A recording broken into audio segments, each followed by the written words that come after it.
Un dos aspectos que máis preocupan aos nacionalistas garda a relación precisamente coa área social.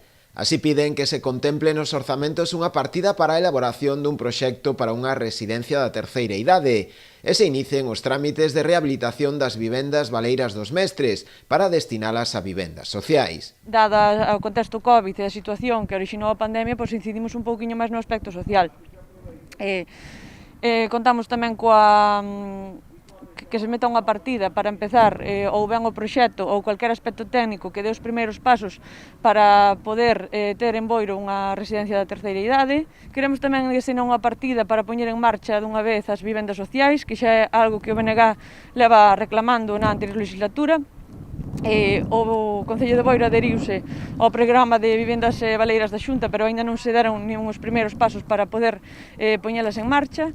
Tamén inciden na importancia de crear uns orzamentos participativos. Consideramos que a veciñanza debe participar da vida política tamén e en cada parroquia, en cada lugar do noso municipio, os veciños ven as necesidades que son máis próximas, cales son as máis urxentes, entón queremos que eles decidan nunha pequena partida que van destinar, a que se van a destinar eses orzamentos. Outras das súas enmendas van referidas ao acondicionamento e dotación tanto de persoal como material para os centros sociais do municipio, a apertura de Radio Boiro ou a municipalización do complexo deportivo da Cachada. Tamén piden a mellora da cobertura telefónica e da rede wifi en todo o municipio. Vimos durante a pandemia que tanto os escolares como moitos colectivos tiñan moitas persoas autónomas e empregados tiñan que teletraballar e en Boiro hai unha deficiencia da cobertura de telefonía móvil e da rede wifi, entón pedimos que se instalen en lugares públicos a cobertura wifi para que